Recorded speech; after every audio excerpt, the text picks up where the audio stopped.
I suddenly found myself lying on the dirt, in a dark and cold place. I tried to look around, but I only saw an endless pitch black sky, no moon, not even a single star. I noticed the brightly lit torches scattered everywhere, thus still, it's creepy and gloomy to me. I examined myself and realized that I was wearing black overalls. Surprisingly, I was also wearing a black armor that made me uncomfortable.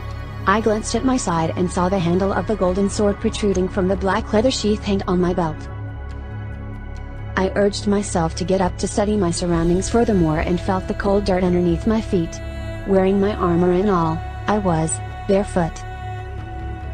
Feeling dazed, I started stepping forward, sensing that something bad was going to happen. I felt so tense, and it seemed that I was walking in a deep sand. The time passed so slowly. It felt like I already walked for miles, but that place was unending, and the dark haze seemed to strangle me. Suddenly, a loud howl stopped me on my tracks. My heart throbbed so fast, goosebumps crept all over my skin. Fear deliberately enveloped my whole being. Is that a wolf? I asked myself. Or maybe a lion or any large animal hunting for food? I continued. As I attempted to make another step, the howl got louder and louder, nearer and nearer, until the answer to my questions appeared from nowhere, standing right before my eyes. It was not a wolf, nor a lion. It was a cat. A monstrous black cat with a glistening fur and a pair of fiery red eyes glowing so intently, glaring straight at me. It has silver deadly claws, so sharp, I can feel my skin being ripped up agonizingly. It bears 1,000 rows of piercing silver fangs, glinting and waiting for my flesh and blood to be devoured. My fear doubled over and it felt like my heart wanted to jump out from my ribcage. I was shivering to death, I can hardly move. Wait, did I see the cat smirked at me? Maybe it was just my imagination?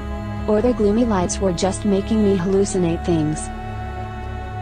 The monster glowered at me with hunger, then it began pacing towards me so gradually. I tried calming my heart and steadied myself to think of something smart to do. The monstrous cat growled then progressed faster, eager to consume me whole at once. I braced myself and let my reflex kick in. I touched the golden handle and unsheathed the sword with reluctance. Can I fight this monster with this sword? I doubted as I gripped the weapon firmly. I stepped back then raised my sword high to defend myself. I don't want to die. I will fight until my last breath. The monster leapt to catch me, but before he made contact, I stepped aside and I swung my sword clumsily, making a bloody slice under its left eye. That blow helped me gain confidence. Just seeing the gash on the monster's face made me stronger. Energy coursed through me. Power reeled my body. My fear subsided. My mind and vision got clearer. I thought I could do it. The monster roared in rage and madness. Nothing can stop it now, unless I killed it with my sword. I crouched and waited for the monster to attack again. It kept on advancing, but I continued fighting. I inflicted the monster with my sword. I dodged, ran, jumped and sliced every time it attacks, but the monster remained unfazed by its wounds. Blood is soaking its fur, leaving wet spots on the ground.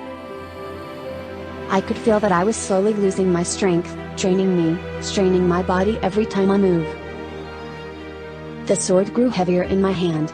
I can already feel the excruciating pain emanating from the deep cuts made by the monster's claws to my skin. I was getting exhausted. I have to do something.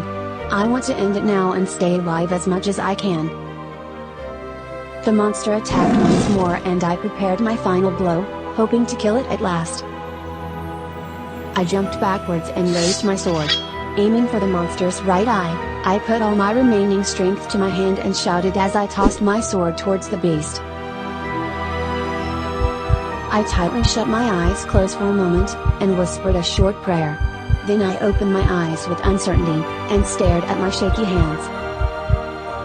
I tried to focus on the scene in front of me. I expected to see the lifeless body of the beast that almost killed me, but there, staring back at me, was the monster, with a new bloody scrape on its right ear. I missed. I failed. I lost. I gazed at the beast's eyes and saw something there. Was it amusement? Triumph? Sympathy? I don't know. The monster roared and lunged towards me. I turned my back and did the only thing that I can do at that moment. Feeling weak and pained, trembling and weaponless, I had no choice but to run. I ignored the darkness around me. I ignored my fear. I ignored the voices in my head telling me to surrender. I ignored the pointed stones puncturing the sole of my naked feet. I ignored everything. I just wanted to run. Run to escape this nightmare, run to save myself, run to freedom. Run for my life. I ran and ran until my knees buckled and I fell on the ground. My body has given up. I couldn't stand, I couldn't move. Only my heart was still fighting, urging me to continue. The ground rumbled as the beast approached. I could almost feel its fangs tearing up my flesh and bones into pieces. The predator has finally found its prey. I took a deep breath. I closed my eyes and waited for my life to end, waited for my painful death to come.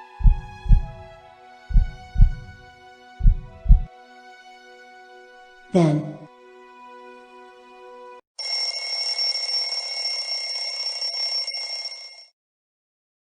my alarm woke me up.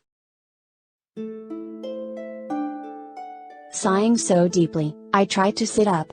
I can still feel my heart throbbing so fast, as if I really fought a monster. The exhaustion and pain felt so true that I couldn't almost move in a while. Thankfully, it was just a dream. A bad dream maybe, but still. A fantastic one.